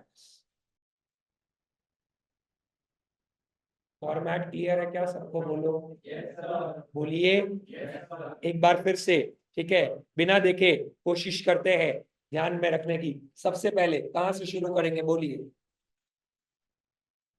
Opening stock of raw material plus of raw material minus closing stock of raw material consumed plus direct labor plus, अंदर से क्या आवाज आनी चाहिए, तो आपका आ जाएगा prime cost plus factory overheads, क्या आ जाएगा, gross factory cost plus opening stock of minus closing stock of WIP, क्या आ जाएगा, फैक्ट्री कॉस्ट। फैक्ट्री कॉस्ट में हम ऐड कर देंगे 4 addition, 1 deduction, research and development, quality control, primary packing related to production, minus कर देंगे स्क्रैप।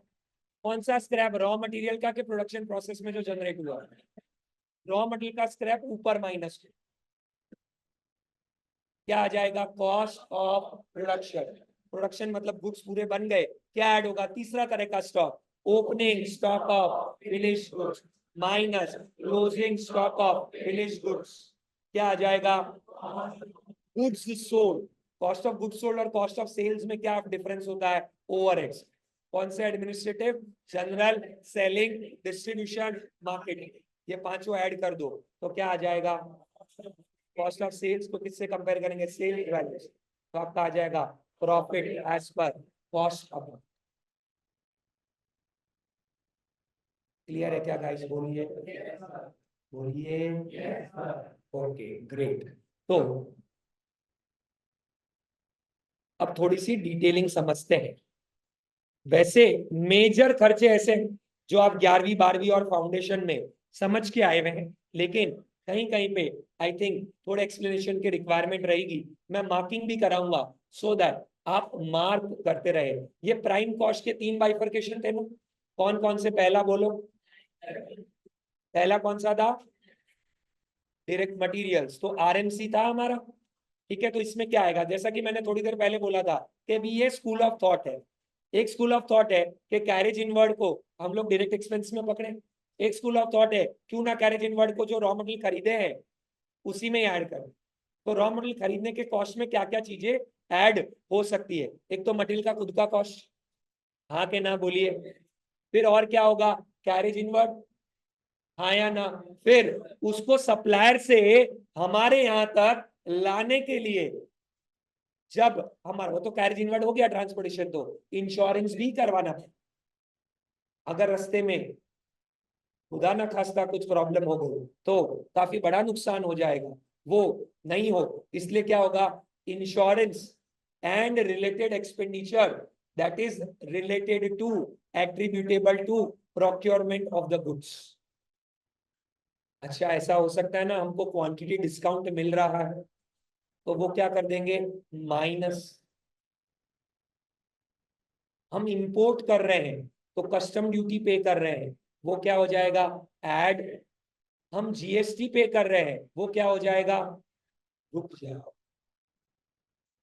अगर इनपुट टैक्स क्रेडिट अवेलेबल है तो क्या वो खर्चे का पार्ट है क्या, नहीं, क्योंकि जो पे किया वो किसके सामने एडजस्ट हो जाएगा, कलेक्ट करने के सामने। इनपुट जीएसटी को किससे एडजस्ट कर देते, आउटपुट जीएसटी। तो अगर इनपुट टैक्स क्रेडिट अवेलेबल है, इसका मतलब जो हमारा फाइनल गुड्स है उस पे जीएसटी लग रहा है, तो हम जब बेचेंगे तो कलेक्ट करेंगे, तो जब हम भरेंगे वो पे करेंगे, जो पे करेंगे वो हमारा क्या हो गया, असेट, जो भरेंगे जो कलेक्ट करेंगे वो क्या हो गया, लाइबिलिटी, उसके सामने एडजस्ट हो गया। बट कई बार फाइनल गुड्स टैक्सेबल ही नहीं होता, उस केस में जो हम जीएसटी भर रहे हैं वो कहीं एडजस्ट हो सकता है क्या, नहीं, तो वो हम लोग ही भुगत रहे हैं, तो क्या हमारे कॉस्ट का पार्ट है क्या, हाँ, इसलिए लैंग्वेज पढ़ो, क्या दिया है, duties and taxes if input tax credit is not not available और अवेल्ड। समझे कि नहीं गाइस, बोलो क्या मतलब हुआ इसका, कि अगर हम फाइनल गुड्स हमारा जीएसटी लगा के बिक रहा है तो उस पर कलेक्ट करेंगे, वो क्या है, भरना है गवर्नमेंट को। मैं गवर्नमेंट को क्या बोलूंगा, क्या मैं पूरा भरूंगा गवर्नमेंट, नहीं, कितना भरूंगा, जो पहले पे कर दिया है उसको माइनस करके, तो उसको माइनस करके मतलब जो पहले पे किया क्या वो मैंने खर्चा माना क्या, नहीं। तो जीएसटी या कोई भी टैक्स, कस्टम ड्यूटी का कोई क्रेडिट मिलता है क्या, नहीं, इसलिए वो कॉस्ट का पार्ट होता है, हाँ, क्योंकि कस्टम ड्यूटी गवर्नमेंट क्यों लगाती है, ताकि हम इंपोर्ट्स पे रेस्ट्रिक्शन लगाएं या इतने ज्यादा मोटिवेटेड ना हो, तो उसका क्रेडिट मिलेगा, मतलब तो लोग फिर उस कॉस्ट का पार्ट ही नहीं हुआ, इसलिए कस्टम ड्यूटी ऐड होगा क्या, हाँ, जीएसटी हमेशा ऐड होगा क्या, नहीं। अगर इनपुट टैक्स क्रेडिट अवेल किया है तो ऐड होगा कि नहीं होगा, नहीं हो। इनपुट टैक्स क्रेडिट अवेल नहीं किया है तो होगा। इनपुट टैक्स क्रेडिट का मतलब 100 रुपए के गुड्स खरीदे, 12% आईजीएसटी भरा, अगर जनरल एंट्री की है purchase account debit 100, input IGST 12, मतलब वो परचेज का कॉस्ट का पार्ट है क्या, नहीं। क्योंकि वो असेट है, बाद में आउटपुट जीएसटी के सामने एडजस्ट हो, पढ़ा है ना बचपन में। ओके, और अगर इनपुट टैक्स क्रेडिट नहीं अवेल कर रहे तो परचेज अकाउंट को किससे डेबिट कर देंगे? 112 से। क्यों 112 से? क्योंकि वो जीएसटी जो है वो अब आपका असेट नहीं है, क्या है? एक्सपेंस। तो वापस एक बार देखते हैं कॉस्ट ऑफ मटेरियल में क्या क्या आता है। पहला तो मटेरियल खुद, दूसरा कैरेज इनवर्ड, तीसरा इंश्योरेंस का खर्चा लेके आने के बाद, चौथा कोई ट्रेड डिस्काउंट मिला है तो वो माइनस कर देंगे, पांचवा ड्यूटीज एंड टैक्सेस, अगर क्रेडिट अवेल नहीं किया है तो ऐड होगा, और क्रेडिट अवेल किया है तो ऐड, फिर से रिपीट कर रहा हूं, अगर क्रेडिट अवेल नहीं किया है मतलब बेसिकली जीएसटी हमारा कॉस्ट है, क्रेडिट अवेल किया है मतलब जीएसटी पेड हमारा असेट है। क्रेडिट अवेल करने का मतलब इनपुट जीएसटी लिखना, लिखते डेबिट साइड पे ही है। क्रेडिट मतलब आगे जाके एडजस्ट होगा, जैसे आपको क्रेडिट नोट मिलता है तो उसका क्या मतलब हुआ, आगे कभी खरीदोगे तो उसमें एडजस्ट हो जाएगा, तो जीएसटी का क्रेडिट मिला है मतलब आगे जो टैक्स भरना है उसमें एडजस्ट हो जाएगा। तो क्रेडिट अवेल किया है तो आपका खर्चा है कि असेट है? क्रेडिट अवेल किया है तो खर्चा है कि असेट है? तो हमारे कॉस्ट का पार्ट नहीं होगा, और क्रेडिट अवेल नहीं किया है तो उसको कॉस्ट का पार्ट लेंगे। समझ आया कि नहीं गाइस? बोलिए। ये आपका क्या हो गया? Direct material consume. बाजू में आ जाओ, क्या है नेक्स्ट पार्ट हमारा? Direct labour. डायरेक्ट लेबर में मतलब लेबर से रिलेटेड हैन तैन दुनिया भर की जो चीजें हो सब ले लेने का, जैसे कि wages paid, wages and salary. Salary and wages मतलब एडमिनिस्ट्रेटिव वाला ज्यादा, वो 11th में ट्रेडिंग अकाउंट में किया करते थे। Wages and salaries trading, salaries and wages. तो वेजेस एंड सैलरी है, उनको कुछ अलावेंस दिया, कुछ इंसेंटिव दिया, कुछ ओवर टाइम का पेमेंट दे रहे हैं, कुछ बोनस दे रहे हैं। अगर एम्प्लॉयर कंट्रीब्यूट कर रहा है किसको? प्रोविडेंट फंड को या ऐसे सिमिलर फंड्स को, या फिर उनको मेडिकल के लिए लीव विद पे, या फिर कुछ हम फूड कूपन्स दे रहे हैं, या कुछ हम लोग उनको लीव ट्रैवल कंसेशन दे रहे हैं। इन शॉर्ट मेन लेबर जो इधर आ रहा है उससे रिलेटेड हैन तैन दुनिया भर के जो खर्चे हैं सब इधर का पार्ट बन जाएगा। This is just an illustrative list, not a comprehensive and exhaustive list.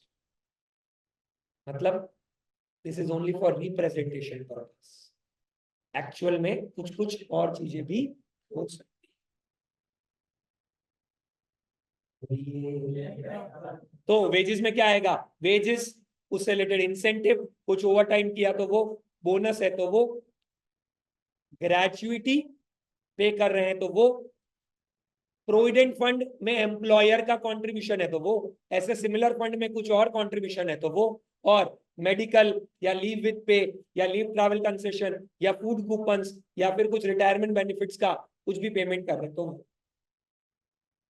ये सब आपका कहाँ आएगा? कैटेगरी 2। क्या आ गया? Direct labour. क्या आ गया? Direct labour. फिर क्या आ जाएगा आपका? नेक्स्ट आ जाएगा डायरेक्ट एक्सपेंसेस। क्या वर्ड याद रखना है? याद करिए।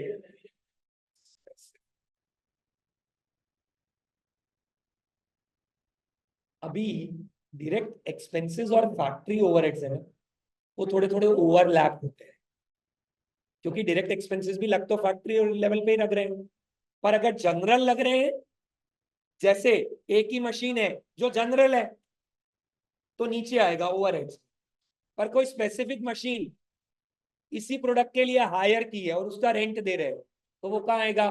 Direct expenses. तो कई खर्चे तो आपके स्पेसिफिक वर्ड जैसे ही है, तो मैं मार्क करवा रहा हूं वो, जैसे कि higher charges paid for specific equipment, फिर कॉस्ट ऑफ प्रोडक्ट और सर्विस स्पेसिफिक डिजाइन और ड्राइंग, इस प्रोडक्ट को बनाने के लिए कुछ स्पेसिफिक डिजाइन बना, या फिर कॉस्ट ऑफ प्रोडक्ट और सर्विस स्पेसिफिक सॉफ्टवेयर, फिर other expenses which are directly related specifically with the production of goods or provision of services। उसके अलावा और क्या आएगा डायरेक्ट एक्सपेंसेस में? कॉस्ट ऑफ यूटिलिटीज, जैसे कुछ specific power, fuel, diesel, steam, ये सब यूज किया तो ये। उसके बाद कई बार हम लोग किसी और का टेक्निकल नो हाउ यूज कर रहे होते, तो उसने बोल रखा है देख भाई जितने बनाएगा उतना मेरे को रॉयल्टी देना, तो जितना बनाऊंगा उतना देना पड़ेगा। स्पेसिफिक है कि नहीं है तो उसमें आ जाएगा royalty paid for production, for production. और फिर एक और क्या है, fee for technical assistance and know. हमने इसी प्रोडक्ट के लिए कोई स्पेसिफिक बंदा हायर किया, बोला आप ज्ञाता हो, आपको बहुत चीजें पता है, हमें बताइए, टेक्निकली असिस्ट कीजिए, फी फॉर टेक्निकल असिस्टेंस। और हमारा जो ये प्रोडक्ट है उसके लिए हमने अलग अलग संचे बनाए, मोल्ड्स, ठीक है। जैसे कि कुछ प्लास्टिक की चीजें बना रहे हैं, तो अब कोई स्पेसिफिक बॉटल ऑफ प्लास्टिक के लिए उसका मोल्ड बनाया। अब मोल्ड कैसा है, मोल्ड बन गया, फिर प्लास्टिक कैसा है कि वो एक मशीन के ऊपर रखेंगे, फिर उसमें एयर, हॉट एयर जाती है, तो वो क्या होता है, मोल्ड के चिपक जाता है, फिर उसको खोलेंगे तो प्लास्टिक बॉटल बन जाए। तो हर एक बॉटल की अलग अलग साइज शेप होगी, तो कॉस्ट ऑफ मोल्ड पैटर्न्स या कोई पेटेंट्स यूज कर रहे हैं तो वो इधर, ये आपके क्या है, direct expenses. Again is this a exhaustive list? No, this is just an illustrative list, just an illustrative list. फिर से डायरेक्ट एक्सपेंसेस, क्या आवाज आनी चाहिए अंदर से, स्पेसिफिक। तो स्पेसिफिक रिलेटेड चार पांच चीजें याद में रख लेते हैं, जैसे कि पहला, higher charges for specific equipment, specific design बनाई, स्पेसिफिक सॉफ्टवेयर हुआ, या और कोई स्पेसिफिक खर्चा लगा।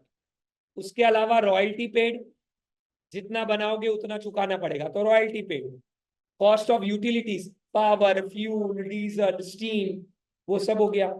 उसके बाद मोल्ड्स, पैटर्न्स, पेटेंट्स कुछ यूज कर रहे हैं इसी के लिए, तो वो, और टेक्निकल असिस्टेंस, ये आपके कौन सी कैटेगरी में आ गए, डायरेक्ट एक्सपेंसेस, इसमें आ गए डायरेक्ट एक्सपेंसेस,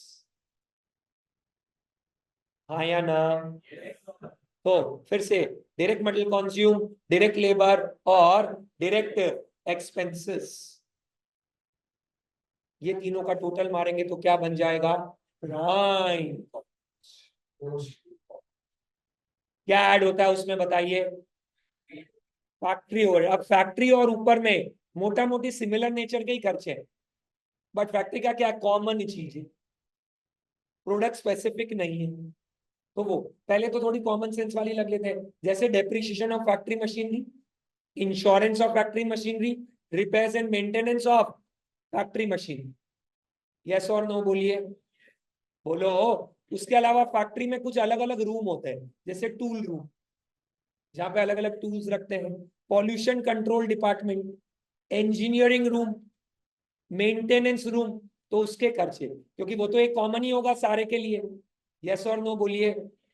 तो depreciation, repairs and maintenance, insurance, tool room, ये हो गया। अब कुछ स्पेसिफिक ड्राइंग बनाई थी तो ऊपर आ गई थी, पर हमारा एक ड्राइंग एंड डिजाइनिंग डिपार्टमेंट ही है, तो इधर आ जाए। तो drawing and designing department word हो तो इधर आए। अगेन वो है तो अमर्टाइज ही, बट वो हमें ध्यान रखना है। तो चलो एक एक करके लिस्ट देख लेते हैं। पहला क्या है, कंज्यूमेबल स्टोर्स एंड स्पेयर, वो स्पेयर पार्ट्स या वो स्टोर्स के आइटम्स जो यूज हो जाते, जैसे मशीन में ऑयल डाल, कंज्यूमेबल स्टोर है, ठीक है, हर थोड़े टाइम पे डालना ही पड़ता है। एम्ब्रॉयडरी की मशीनें, नीडल हर थोड़े टाइम बाद रिप्लेस कर रहे, इतने लाख स्टिचेस हो गए अब रिप्लेस हो रहा है, तो it's a consumable spare part. तो कोई भी तरह का प्रोडक्ट बन रहा है, धक धक धक धक धक धक वो नीडल खराब तो हो ही रही है, कॉमन खर्चा है, फैक्ट्री ओवर, स्पेसिफिक नहीं। ये तो पहला क्या है, कंज्यूमेबल स्टोर्स एंड स्पेयर्स। उसके बाद क्या है, depreciation of plant and machinery and factory building, factory की बिल्डिंग। उसके बाद क्या है, lease rent of production asset, lease rent of production asset. Lease rent of production asset मतलब हमने मशीन खरीदी नहीं है, हायर की है, और स्पेसिफिक नहीं है। स्पेसिफिक था तो कहां चला गया था, डायरेक्ट एक्सपेंस। सिर्फ लीज रेंट और प्रोडक्शन एसेट बोला, मतलब इसमें सब कुछ प्रोड्यूस हो, भांति भांति की चीजें प्रोड्यूस हो। तो हम लोगों को जो खर्चा दिया है वो ऑलरेडी अलोकेट या अब्सॉर्ब करके दिया, मतलब उसका बाइफरकेशन करके दिया। तो क्या आ गया, lease rent of production asset. फिर क्या आएगा, repairs and maintenance of plant and, simple enough है। फिर क्या आएगा, इनडायरेक्ट एम्प्लॉय कॉस्ट, मतलब फैक्ट्री का सुपरवाइजर, वो डायरेक्ट तो गुड्स पे काम नहीं कर रहा ना, या फिर फैक्ट्री का वॉचमैन, वो तो ध्यान रख रहा है चीजें, या फिर कोई स्टोर्स डिपार्टमेंट है उसका एक बंदा, स्टोर डिपार्टमेंट मतलब जहां पे हम स्टोर्स रख रहे हैं वैसा।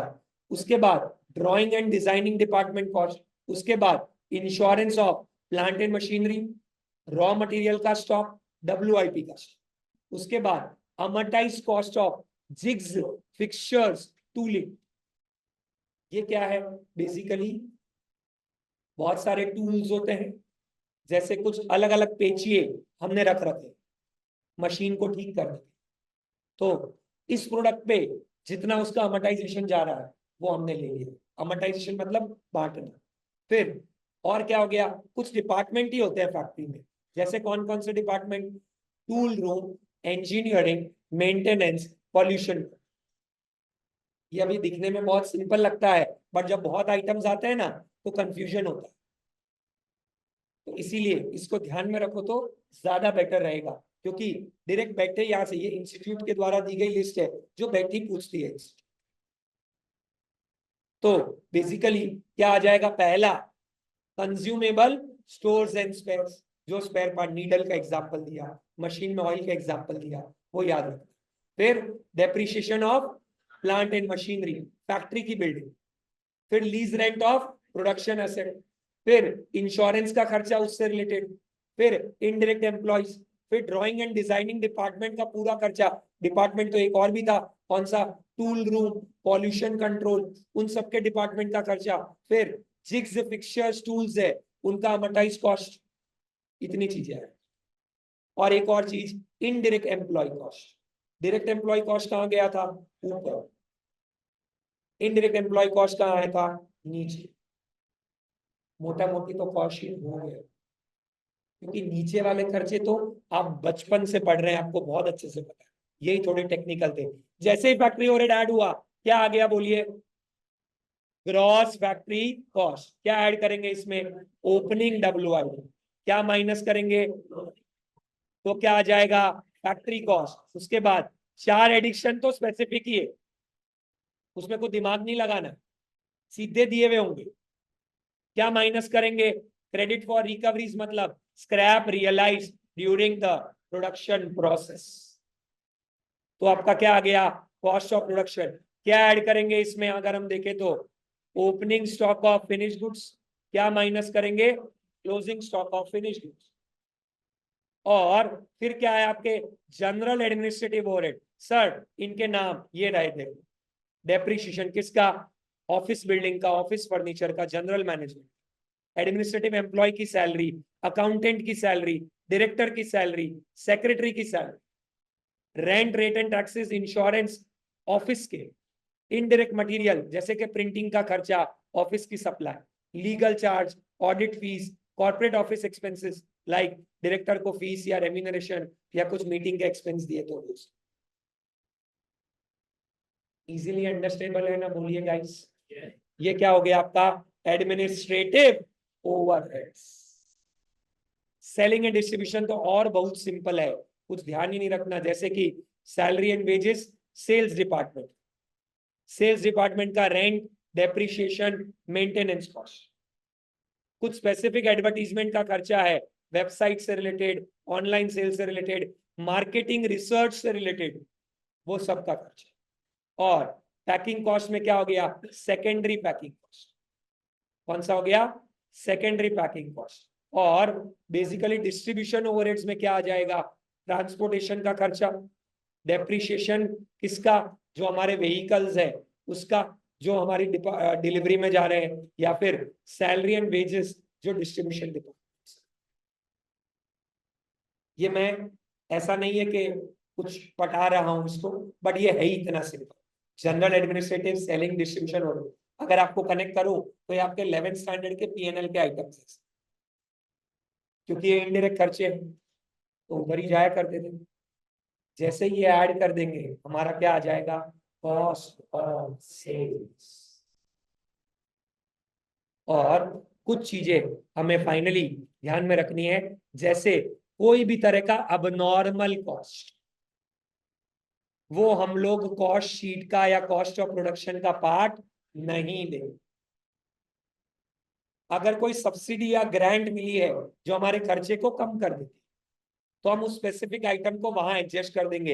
एग्जाम्पल, 2 करोड़ की मशीन थी, गवर्नमेंट ने 1.5 करोड़ की सब्सिडी दी, तो मशीन की कॉस्ट कितनी लेंगे, 50 लाख, और डेप्रिसिएशन उसका 20% है, तो 50 लाख का ही 20% तो अपने आप उधर एडजस्ट हो गया उधर। यस, इसके ऊपर आप अकाउंट्स में accounting standard named as government grants वो भी देखेंगे। अगर कोई भी तरह का पेनल्टी, फाइन, डैमेजेस, डेम्यूरेज, ये सब एक तरह की पेनल्टी थी, अलग अलग नाम,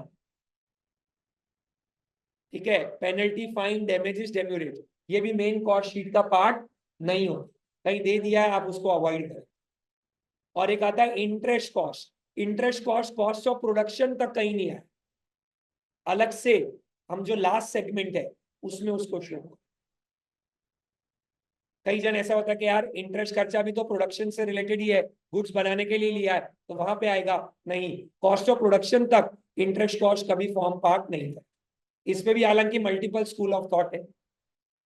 पहले इंस्टीट्यूट बोलते थे इंटरेस्ट कॉस्ट को कॉस्ट शीट का पार्ट ही मत, कॉस्ट अकाउंटिंग का पार्ट ही नहीं, लेकिन अभी ऐसा बोला है कि जो नॉन इक्विटी रिलेटेड कुछ इंटरेस्ट कॉस्ट है उसको कॉस्ट ऑफ प्रोडक्शन में नहीं लेंगे, उसको एज अ सेपरेट आइटम हम लोग शो करेंगे after the cost of production. ऐसा कहीं सम में है नहीं, थ्योरी का पार्ट है, तो आए तो हमें खाली ध्यान। वापस अब नॉर्मल कॉस्ट लेंगे कि नहीं लेंगे, पेनल्टी, फाइन, डैमेजेस नहीं लेंगे। सब्सिडी अगर मिली है, जिस लेवल पे मिली है उस लेवल पे उसके कॉस्ट को एडजस्ट करके कम। क्लियर है क्या गाइस, बोलिए बोलिए।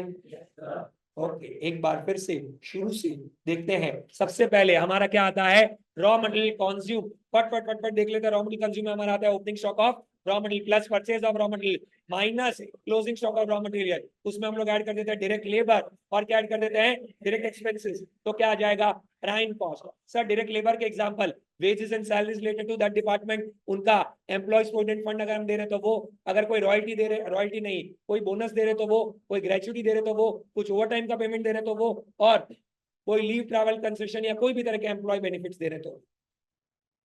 रॉ मटेरियल्स में क्या आएगा, इंश्योरेंस, प्रोक्योरमेंट से रिलेटेड, अगर ट्रेड डिस्काउंट है माइनस कर देंगे, अगर कोई टैक्सेस पे कर रहे हैं तो अगर उसका क्रेडिट ले रहे हैं तो ऐड नहीं होगा, क्रेडिट नहीं ले रहे हैं तो ऐड होगा, नहीं मिल रहा है तो ऐड होगा। और कैरेज इनवर्ड भी उधर ही कंसीडर कर सकते हो, कैरेज इनवर्ड को डायरेक्ट एक्सपेंसेस में भी ले सकते हो। डायरेक्ट एक्सपेंसेस में वर्ड आपको याद रखना है स्पेसिफिक। स्पेसिफिक वर्ड में क्या आ जाएगा, specific design cost, specific mould jigs cost, specific hiring equipment, कोई और स्पेसिफिक खर्चा, फिर टेक्निकल नोहाव और असिस्टेंस लिया वो, उसके बाद यूटिलिटीज का खर्चा, पावर, स्टीम, फ्यूल, डीजल जो कॉमनली दे रखा है, उसके बाद रॉयल्टी कुछ पे की है तो वो खर्चा, ठीक है। Hiring charges for specific equipment cover किया, तो आपका आ जाता है प्राइम कॉस्ट। उसमें क्या आ जाता है, factory overheads, stores and spares consume, depreciation of factory level, lease rent of production asset, वहां के लेवल का insurance, repairs and maintenance, amortise cost of jigs, drawing department है तो उसका खर्चा, टूल रूम, पॉल्यूशन कंट्रोल या इससे रिलेटेड खर्चा है तो वो भी उधर से। उसके बाद क्या आ जाता है आपका, opening stock of WIP minus क्या हो जाता है, क्लोजिंग स्टॉक ऑफ डब्ल्यूआईपी आपका आ जाता है sorry factory cost, 4 addition 1 deduction, research and development, quality control cost related to production minus credit for recoveries, cost of production plus opening stock of finished goods minus closing stock of finished goods, तो आ जाता है cost of goods sold administrative, general, selling, distribution, marketing, बहुत simple है। अब normal cost ढंग से ignore करेंगे। Penalty, fine, damages ढंग से इग्नोर करेंगे। कोई सब्सिडी मिली है specific, non equity related interest cost कुछ है तो कॉस्ट ऑफ प्रोडक्शन का पार्ट नहीं होगा, that has to be shown separately. ऐसा टोटल करते ही आपका आ जाएगा कॉस्ट ऑफ सेल्स, सेल्स से कंपेयर करेंगे तो आपका आ जाता है प्रॉफिट और loss as per cost accounting which is different from financial accounting, उसका रिकंसिलिएशन स्टेटमेंट भी है। 3 तरह के क्वेश्चन आते हैं चैप्टर से। पहला, ढेर सारे आइटम देंगे, मैच द फॉलोइंग, क्लासिफाई करो। दूसरा, जिसमें स्टॉक की वैल्यू भी गिनने को बोलेंगे क्योंकि यूनिट्स दे देंगे, थोड़ा कॉम्प्लिकेटेड करेंगे, थोड़ा लॉस दे देंगे, अब नॉर्मल लॉस, नॉर्मल लॉस। तीसरा, रिवर्स वर्किंग। लास्ट आइटम दे देंगे और रॉ मटेरियल ढूंढना। I hope this is loud and clear to everyone. Okay, so ये हमारा कॉस्ट शीट का कॉम्प्रिहेंसिव अंडरस्टैंडिंग हुआ। अभी भी इतना देख लो कि हमेशा रिवाइज हो जाए। ठीक है, नेक्स्ट लेक्चर से हम लोग सम्स की शुरुआत करेंगे।